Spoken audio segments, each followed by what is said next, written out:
Okay, so this person wrote, "The sacred knowledge is calling me. PTSD is 4 letters stacked together. Man can heal and make a change. Tell me how to make a change." That's not all they wrote a lot more, but it's the gist of it, and it's where the question was. I suppose the rest was context. So, the idea about consciousness and the trick with consciousness and the difficulty with consciousness is that as soon as we become aware of our own consciousness, we feel like we have to do something about it. And yeah, it's true, there is things we can do, but often becoming conscious of something is the beginning of it changing. In my book, this is not a plug for my book, but there is a story in my book, Why Do We Get Sick? Why Do We Get Better? Why do we get bitter? No, why do we get sick? Why do we get better? About a woman who has a diamond ring, and she loves this diamond ring. She paid $10,000 for it, and she loves it. She gets it into conversation all the time. She's looking at it. She's showing her friends. Creeps up into the conversation all the time. 1 year after she buys it, she goes to get it appraised. And the appraiser says, sorry, but this is a fake. This is only worth like $20. So she is upset, but not so upset as to throw the ring away. She's just like, oh. And what happens is, naturally, she just doesn't bring it up in conversation anymore. She's not looking at it anymore. She's not... sometimes she takes it off when she's washing her hands and leaves it on the side on the basin, and within a relatively short period of time, a couple of months, it's not like if you said to her, "Where's that ring?" It's not like she'd say, "I lost it." She'd say something like, "Oh, it's around somewhere, I just don't know where it is. It's here, but I don't know where it is. I left it somewhere," And that is kind of what happens with consciousness. When we become conscious of something, it's like we go to the assayers or the valuer, and they say, it's not worth as much as you thought. That's what it's like when we become conscious of something. We place this high value on something. We're very attached to being right about something. And people are this way, and anybody who's a bit that way, if our kids are a bit this way, or our friends are a bit this way, or our partner's a bit that way, we're all over them, and we're like, we get into fights with people. We say cruel things to them. We do all sorts of things. And then one day it dawns on us that we are a bit afraid that we're that way.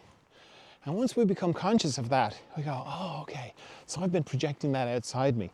I've been going on the attack. Anybody who even slightly looks like they might be that way, I'm, attacking them. Whether that's meanness, whether that's slovenliness, whether it's being late, it doesn't matter. Whatever we decided was a thing, and we go on the attack. And then we realize, I think I'm like that. I think I'm a hypocrite. Maybe it's being hypocritical. Anyone slightly hypocritical, we go nuts. We have all sorts of fights with you're such a hypocrite. And then we have the consciousness, it's me. I'm the one, I am a little bit of a hypocrite. And I'm doing a big job of trying to cover it up. So that anybody who's not doing as good a job as me at covering it up, I get really annoyed. But it's me, it's all me. We naturally if we're going to go, that's it, I've got to go and apologize to everybody. I must stop being so critical of people who are hypocritical. We don't need to, because we just will naturally stop doing that anyway. I mean, sure, if you want to apologize, that's never a bad thing. But it's not like we have to make a big change, because often the resistance to becoming conscious about something is because we're afraid that we're going to have to do all this stuff if we realize it, so it stops us realizing it.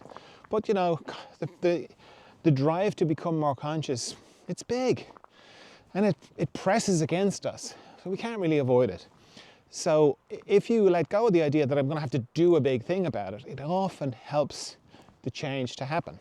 So this person, that's not to even get into the PTSD, which is a big subject, and complicates things even further.